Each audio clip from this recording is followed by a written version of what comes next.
কোনো হাসপাতাল নাই, কিছু নাই, কোনো ডাক্তার নাই। ডেলিভারি হলে আমাকে চলে যেতে হতো বহরমপুর, এখানে গাং পার হই সব কিছু বাদ দেখে রাস্তাঘাটটা আমার আগে দরকার।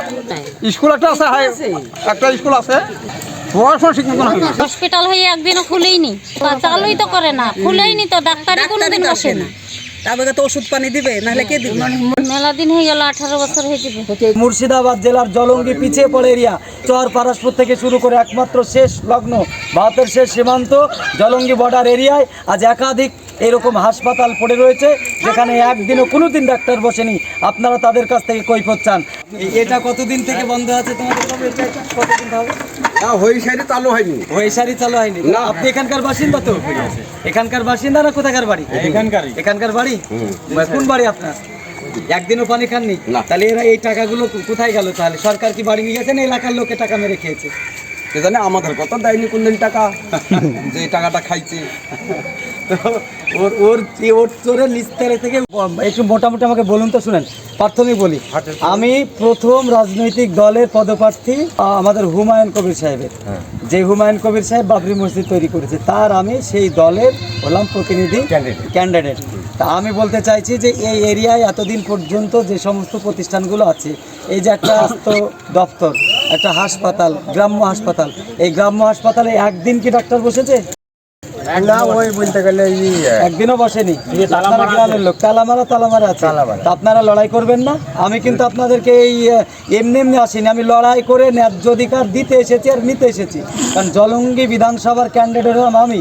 এখানে শাসক দলের একজন ক্যান্ডিডেট যাকে করেছে, সে আমার বিধানসভায় একটা খুঁজে টিএমসি পাইনি, যার জন্য একটা বহির্ভূত বাইরে থেকে প্রার্থী নিয়ে সেখানে খাড়া করে দিয়েছে। আপনারা ভাববেন সে, আমি মনে করি এখানে পানির রাস্তার সমস্যা, স্বাস্থ্যের সমস্যা, এই যে মেন জায়গা থেকে 4-5 কিলোমিটার দূরে, সেই 4-5 কিলোমিটার দূরে রাত্রি তো অসুস্থ হলে আপনারা জানতে করে ডাক্তারে যান। মমতা ব্যানার্জি, আমি এই জায়গায় অত্যন্ত আফসোস, মমতা ব্যানার্জি এত মুখে, মানে এরা স্বাস্থ্য জগতে আমরা দেখেছি, মমতা ব্যানার্জি স্বাস্থ্য জগতে গিয়ে আমাদের যেভাবে মহিলাদেরকেও ধর্ষণ করেছে স্বাস্থ্যের ভিতরে হাসপাতালের মধ্যে, এবং সে জায়গায় তাকে গণহত্যাও করা হয়েছে রাজ্যে আমরা দেখেছি। আজ মুর্শিদাবাদ জেলার জলঙ্গি পিছিয়ে পড়ে এরিয়া, সেই এরিয়ার আমি হুমায়ুন কবির সাহেবের প্রার্থী। একমাত্র দাঁড়ানোর ইচ্ছা ছিল এই কারণেই, আজকে চর পারসপুর থেকে শুরু করে একমাত্র শেষ লগ্ন ভারতের শেষ সীমান্ত জলঙ্গি বর্ডার এরিয়ায় আজ একাধিক এরকম হাসপাতাল পড়ে রয়েছে, যেখানে একদিনও কোনোদিন ডাক্তার বসেনি। আপনারা তাদের কাছ থেকে কৈফিয়ত চান। আমি প্রার্থী ক্যান্ডিডেট পাস করলেও আমি আপনাদের সাথে থাকবো, না করলেও আপনাদের সাথে থাকবো। আজকে সংবাদ মাধ্যমে আমি জানাতে চাই, মমতা ব্যানার্জিকে ধিক্কার জানাই, নিন্দাবাদ জানাই। এতগুলো মানুষ বসবাস করার পরেও এরা যেদের অসুস্থ হলে পারে, এরা হাসপাতালে যায় ট্রাক্টরে করে, হাসপাতালে যায় তাকে কাঁধে করে নিয়ে। এটা লজ্জার, এটা সীমাহীন লজ্জার। এই লজ্জার থেকে বাঁচার জন্য আমাদের উচিত অবিলম্বে এই সরকারের পতন। এই পতনের জন্য আপনাদের কাছে আমি অ্যাপিল করব, অবিলম্বে এই সরকারকে রাজ্য থেকে তাড়াতে হলে আমাকে ভোট দিতে হবে। ইনশাল্লাহ আপনারা ভোট দিয়েন, এটুকু আমি আবেদন করব। ডাক্তার হাসপাতাল দরকার, ও তো কিছুই নাই আমাদের। আজ একটা ডেলিভারি হলে আমাকে চলে যেতে হতো বহরমপুর, এখানে গাং পার হই কোনো হাসপাতাল নাই, কিছু নাই, কোনো ডাক্তার নাই।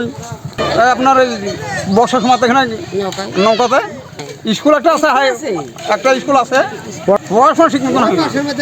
আমাদের রাস্তাঘাটের দরকার আগে, সব কিছু বাদ দেখে রাস্তাঘাটটা আমার আগে দরকার। আর আমাদের এখানে একটা ডেলিভারি হলে কোনো রাস্তা নাই, কিছু নাই, যেতে পারে না, মানুষের অসুখ এখানে মরে, কোনো হাসপাতাল নাই। বাড়ি চর পারসপুর। যে রাস্তা নাই, স্বাস্থ্য নাই, ঘাট নাই, এরা তো চুরি করে সব খায়। আমার মতো মওলানা তো রাজনীতি করা দরকার ছিল না। এরা চোরকে যদি শায়েস্তা না করা যায়, তাহলে আল্লাহর কাছে জবাব দিতে হবে।